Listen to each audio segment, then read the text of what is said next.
భూములు మీకు తీసుకోవాలి, మీకు సంబంధం లేదు, మీరు లేదు మీరు తీసుకోవాలి, ఓన్లీ పరంపోగులు అన్నారు కదా.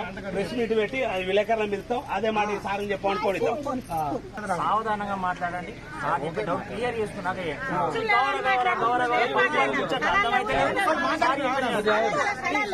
భూమి తీసుకుంటారు. నాకు అక్కడ లేదు కానీ మా రైతుల భూమి తీసుకుంటారు.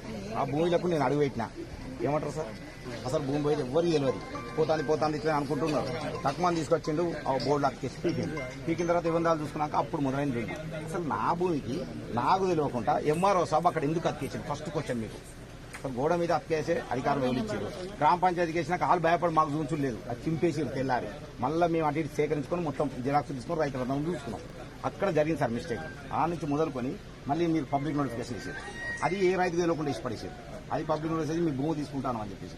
మూడోది, మీరు ఇక్కడ రాకుండా అసలు ఒకసారి మీటింగ్ పెట్టి ఫస్ట్ వీళ్ళందరూ రైతులను కూర్చోబెట్టి మీ భూములు మీరు తీసుకుంటాము, మేము ఈ రేట్ ఇస్తాము, నచ్చదా మీరు ఇస్తారా ఇయ్యరా, లగచర్ల ఫ్యాక్టరీ పడతా అండి, మీరు చచ్చిపోతారా బతుకుతారా, లేకపోతే ఏ కంపెనీ పడతా ఏది కూడా తెలియదు.